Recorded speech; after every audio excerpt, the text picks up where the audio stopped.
Hello, welcome back to episode 139 of Coach Quip. I'm Coach Robyn. I'm Coach Chris. And today we're talking about notifications. Why you might want to get rid of them and break your addiction to them.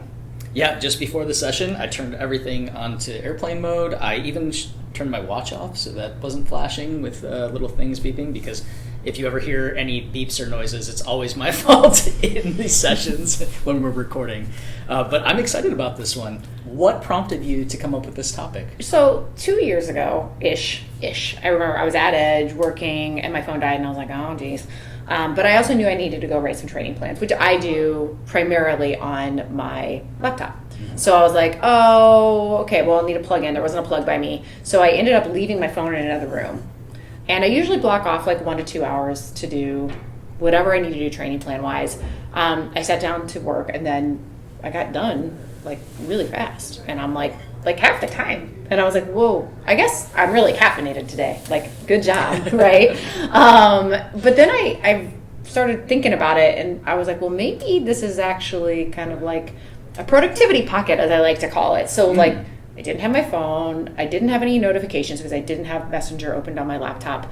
And my work was a ton faster. So like, I hadn't really missed anything that had gone on and I had gotten done my work section a lot faster. Bingo. All right. So the next day, because I set aside a chunk of time every day to do exactly this, right? Plans, right?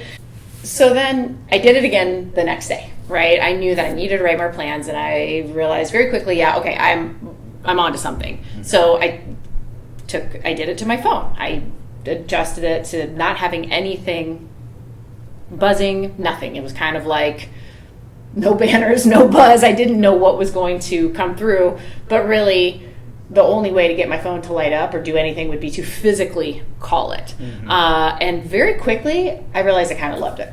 All of a sudden, I kind of had power over where my attention was being called for and how it was being handled. And I liked that my phone was waiting for me. And it almost felt more like exciting to go in because I wasn't being told to look at it all the time. So, intentionally looking for the task versus having the task shoved in my face, 55 times a day. Yeah, so it speaks to multitasking, right? We've seen so many things, like so many people have said, oh, you need to be a good multitasker for this job, and we've seen people move away from that language and that idea to more single tasking, right? Like dedicated blocks of time like you did for one task, and then when you do go to your phone, you say, this is my 20 minutes to address all of the messages on my phone, and then I get back to whatever my next task is. Like, that sounds like the ideal way to do it, but I know that is so not the way that our society has been structured, because everything about the phone is intended to draw you in and keep you there. And it's crazy to think, for me, the thing that makes me the most insane is that everything gets the same level of just frenetic attention, right? Mm-hmm. It's like, it could be a text about nothing. It could be, a family text where someone's hearting it a million times, right?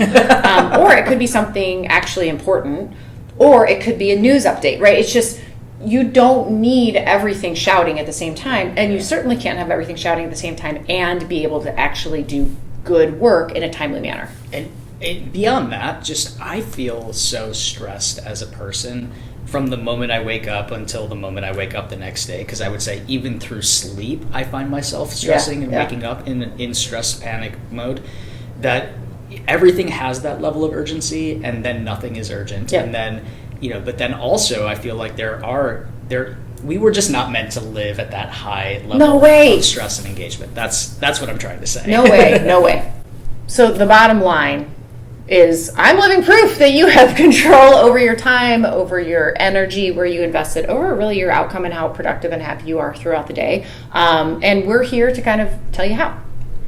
Yeah, so I think there are a lot of reasons that people have a fear of shutting off the notifications, or even leaving your phone in the other room. Yeah. For some people, that can be like just too much. But that's what I had to have happen that first day. Right. I was like, oh, damn, I have to charge my phone in a different room. And then it was like, Yeah. It's nice to not have it in here. Yeah. So I think people are afraid that they're going to miss something, like an important calendar alert or an important text message or call, right? Yep. That's the first thing. It's just like we are concerned about the urgent things. Yeah, and also because we've been relying on them to scream at us for so long, we've kind of lost the ability to see around the corner. So it's valid, but Yeah. I mean, very much like we have lost the ability to drive to the grocery store without the map on. Yeah, that's true. Like we used to navigate the world without a map on our phone and directions telling us where to go. We used to have to look it up or know the directions.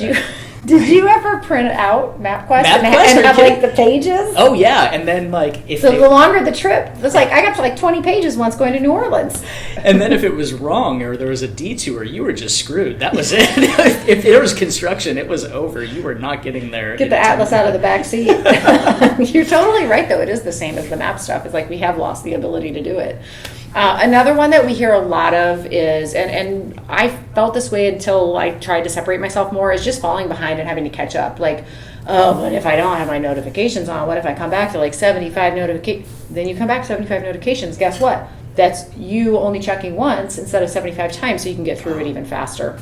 Yeah, and that is also, like, to your point, 42 of those are from the family chat in my case. Yes, it's true, though. The family chat is lovely. It's great to stay connected, and wow, is it an attention puller. Yeah, it's a lot. Everybody's coming to it in their own time.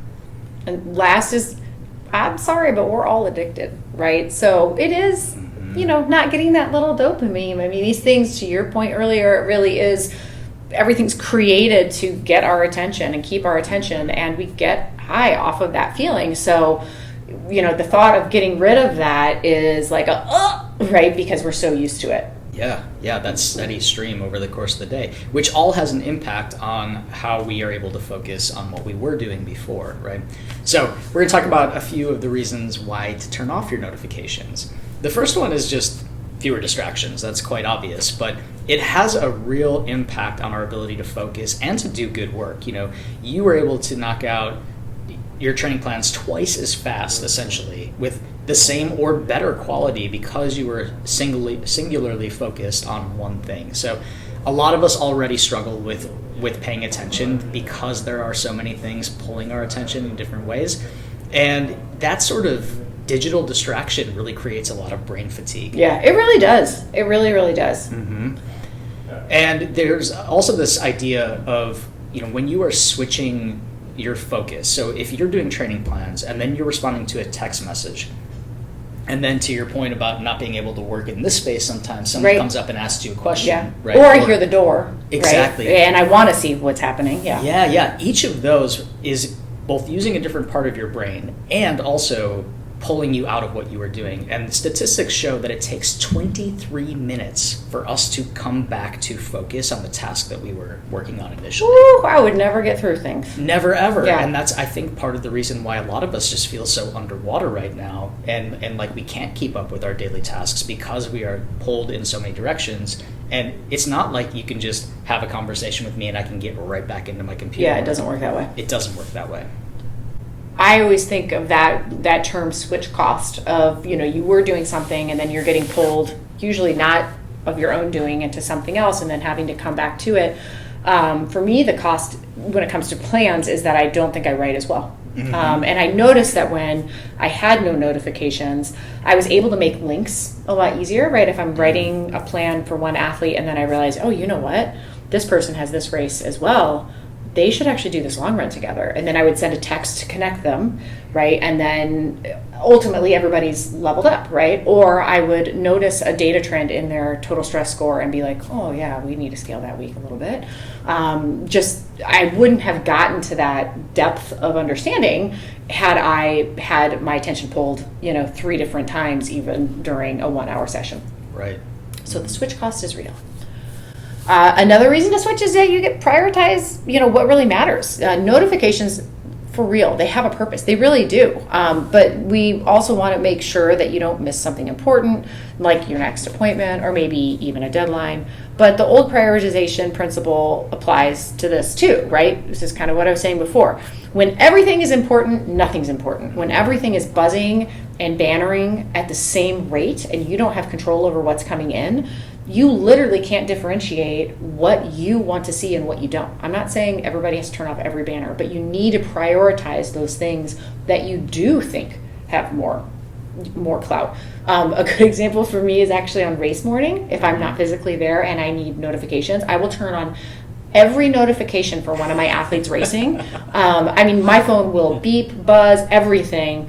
And then, of course, after I delete the app and I'm done with it, but I want to be interrupted and know when they're getting across, like 5K, 10K marks. Like, that's incredibly important to me. Mm-hmm. Yeah, the when everything is important, nothing is important thing is just, it resonates so much because a lot of my work in activism stuff is about getting people to pay attention and to take action. Yeah. And when there's everything in our world to be outraged by, then we cannot sustain outrage about anything. Right? Yeah, that's a great point. So that's a principle in my life that I apply also to this, that you have to be really, really selective. And I've tried different levels of interaction with notifications, and I'm still tweaking it. Yeah. I'm taking notes here. Yeah, it evolves. It definitely evolves. And there are still some notifications, as a side note, that I super struggle with.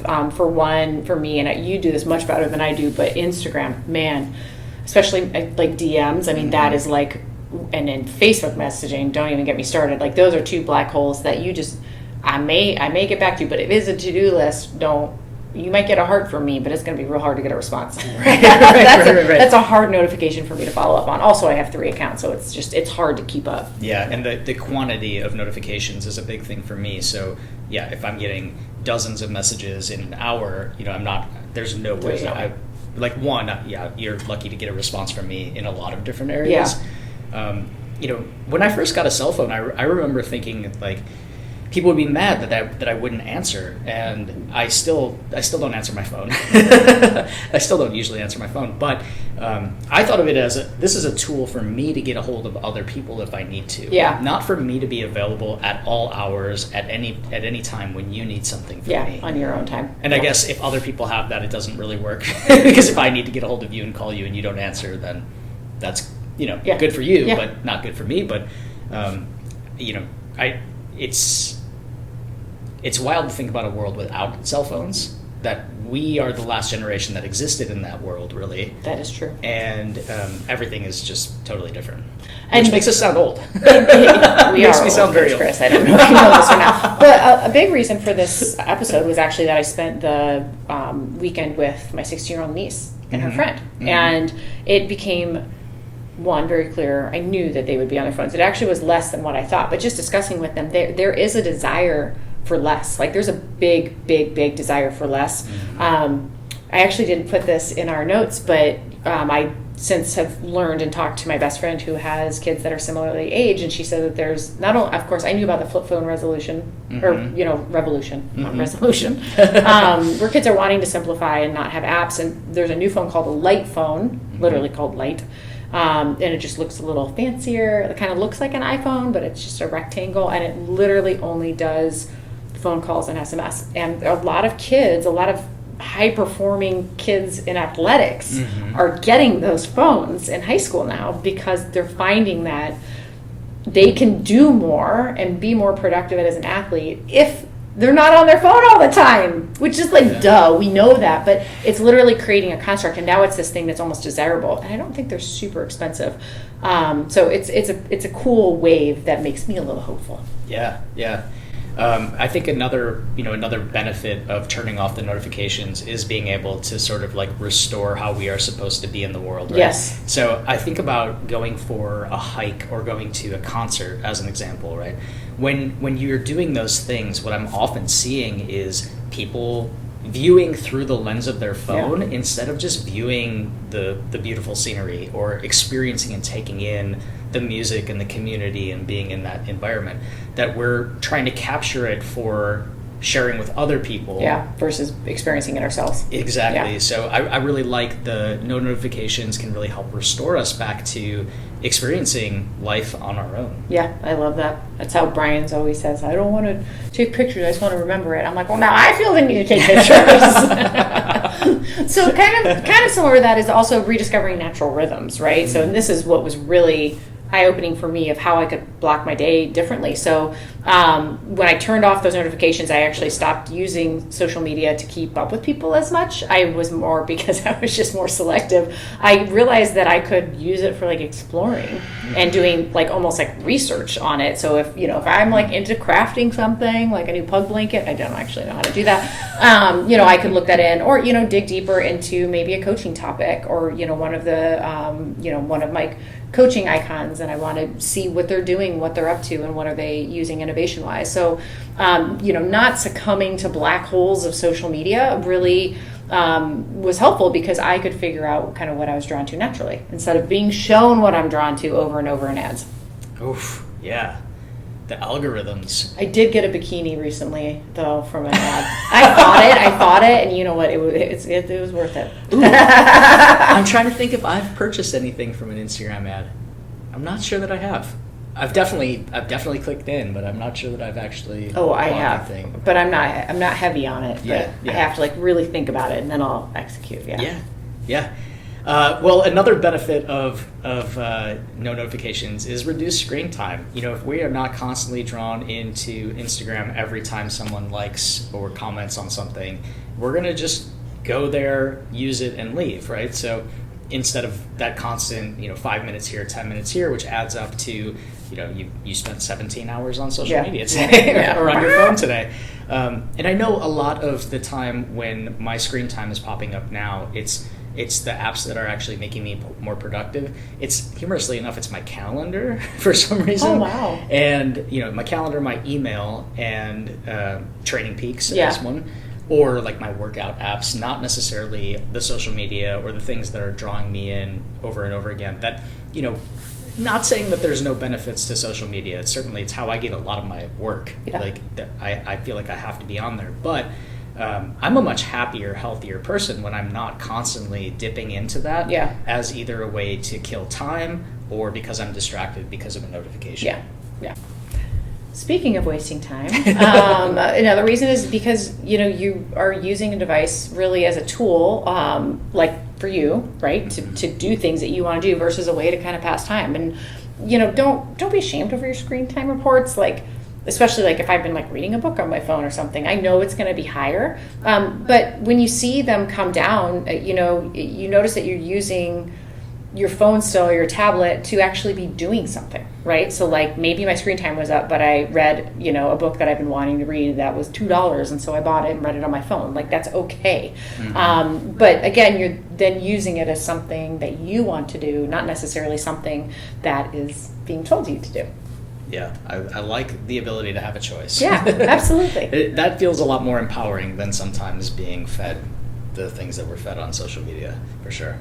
And then the final reason here that I alluded to before certainly resonates for me is better mental health. I find that I can really get sucked into different storylines, and whatever the algorithm is feeding me sometimes is not what I need to be focusing on or spending my time on. A study on smartphone addiction in 2017 found that notifications can alter your brain chemistry and make an imbalance in your brain. That's wild. Yeah. And if that's the case, I mean, just think we're glued to them, and then we feel like we need to be glued to them because we might miss something, because we might not be up on a trend, or we want to see what our friends are doing. For a lot of people, particularly through COVID, this was the way that we stayed connected. Yeah, it really was. It was our lifeline. And so moving out of that and moving back into real world interactions that have so much more value, I shouldn't say that. I don't think that there's maybe not a difference in value, but I think for me, being in person gives me so much more life. Absolutely. Like the energy that I can get from another person. Okay, so how do we actually do this? What are the steps that people can take if they want to cut down on the distractions, the notifications, reduce the attachment to the phone and social media? what do we do? First up, for me, it was really important when I realized that I was going to do it to notify my people, my athletes, our families of the new flow. Like, hey, FYI, if you all text stuff, one, I might not ever see it. Like, don't text me important things that I'm supposed to do. But email those always. My athletes are so good about that. But if it's something really urgent, just call. Right? Mm-hmm. The thing that will get my phone to blow up is an actual physical phone call. So just notifying that so that you're not worried about the thing that whatever you're turning off, not notifying you. Yeah. Next up is to decide which notifications are actually critical. So you might be a person with a job who actually requires your text messages to come in and beep for you, and that's cool. You might not, and you can turn those off, but you're a coach and you want to see Training Peaks comments come in, right? So we get to decide what we want to turn on and off. I think probably the hardest thing is figuring out how to turn the darn things off. Do you get text notifications for Training Peaks? I do get, and I have to turn them off. I was trying. Oh, I think I have a hard off. I've never had that on. Yeah, I was trying because I have a couple of athletes who have asked for more feedback, and I think more feedback in a more timely manner. Yeah, right? So if I'm going in and checking comments, and this was to the first point, notifying people of the flow. Yeah. So I always say, don't leave anything important for me in Training Peaks. Like, this is your journal, essentially, so we can look back and connect the dots, and you can leave notes with maybe a follow-up question, but the follow-up questions, if you really need an answer, email me, right? Or text me or call me. If it's something in advance, like you have a question about tomorrow's workout or today's workout, you have to text or call. I'm not going to read a comment in Training Peaks in real time. So I was trying to be notified about comments so that I could be more responsive in real time, and I just have too many athletes. It's just not. Well, and it's also hard because Training Peaks doesn't discern. You're going to get pinged on every single one. Single one. So it's my notification amount looks wild. It's like in the thousands because it's every edge. Yeah. So no. Yeah, no, you couldn't do that. I was trying it out, and here's the thing: like, some of it might work, some of it might not. So as we're deciding what's critical, what's not, you might go through that trial and error. Yeah, but be ruthless. But it's good to have a plan before you start. 100%. Right. All right. Next up is turn off everything else. So just know that when you do your phone, you got to do all of it. So you got to do your tablet, your watch. Listen, I've had 2 Apple Watches. I cannot even. It is way too. And I know you can turn everything off, but I'm like, what is the point? Now the screen's black. I just want a watch that I can see. But for real, take inventory. Tablet, computer, smartwatch, phone, whatever it is. I don't know if Kindles get notifications or not, but if it's on more devices than one, you need to go across every single platform. The connectedness of our devices makes us dumb. It makes us dumb, yes, but it does make certain things super easy. So, as an example, I am a faster typer than I am a thumb typer, right? Oh, for sure. Like not, and it's not even close. I am very impressed by people who are proficient texters. But I can write, say, an Instagram caption on my computer. I can highlight it and hit copy, and I can go on my phone and hit paste, and it goes, and it blows my mind. Like, that's amazing. Mm-hmm. But also the connectedness of these devices. I had a phone call the other day that I tried to answer, and I ended up answering it on my watch, but it was ringing on my computer and on my phone. Hurt someone. And I ended up not being able to talk to them, and I had to call them back. I was like, I am so sorry. I don't know what happened, but 3 different things were ringing in my house, and I didn't know where to talk. I felt like I was in a whole new world of like a sci-fi movie or something. You're in a bubble. Hello. Like, yeah. So there are benefits, but yes, turning off everything else is super, super important because I cleared it off on my phone, but I have no idea what I'm doing on my computer. See. After you decide what is critical and what you want to turn off completely, you have to let it sit. You have to try it out for a week or 2 before you make any other changes to your settings to see if it's actually going to work. Yeah, I think this is a really big one though. Like if you start to get the itch, I mean, unless something's happening at work or something, don't you scratch it. Just give it a few days. Use a period to really like figure out your feelings and observe them so you know what to do, right? Things to consider. Like, do you feel any relief? For me, that first day, I was like, oh, I did. I felt some relief. I liked that I had less things to yell at me. Are there alerts that you really did not miss, right? What were they? Did you notice any alerts that you received that you really don't need? like that you could go without? Did you notice anything different physically, right? Like me, working faster. Did you have fewer headaches? Did your eyes feel better at the end of the day? Are you more present? Are you having better conversations? Maybe are you talking on the phone more and it's bringing you more joy? Like, what are those trends? And that's why we say try it for a week or two. Mm-hmm. And then after you have tried it out for a week, adjust. It's literally that simple. Yeah. Yeah. I love that we broke this down into 5 steps, which are all basically like, decide what you need, turn it off, turn on what you need, check it, and then make adjustments. That's right? it. That's it. So like, it's the process of everything else. It's decide what you're going to do it, tweak it, and then try it again, right? There's not one way to do this. And in certain parts of your life or certain times of the year, you might have to adjust those settings so that you are alerted to certain things, or you might find that you want to shut off completely and give that a try too. So it's just not set in stone, and the good thing is you can just go in your settings and change it on the fly, whatever you need. Nothing's permanent. Nothing is permanent. So to recap, you too can go without notifications, at least not as many notifications as you have been getting, and more than likely you're going to be happier, more focused, and really see what you need to see and what you don't. Chances are, while you've been listening to us squawk for the last 30 or so minutes, you've had a bunch of notifications come in. Think about which one of those can I do without, right? Mm-hmm. And then once you get through those 5 steps and you have less, maybe tag us. And who knows, if we get to checking those notifications on our own terms, we will definitely reply. And if you like this episode, go ahead and hit subscribe and hit that little bell button so you're notified when new episodes come out. Or don't. Just check in every Monday for new episodes of Coach Quip. We will see you next time. Later. Thanks for listening to Coach Quip. Original music performed by Ment. Follow us online on Instagram, Facebook, and Twitter at Edge Athlete Lounge. Our podcast lives in the blog section of our website. Don't forget to subscribe, rate, and review this podcast, and you can check out the show notes for additional ways to contact us. Ready, set, onward we go.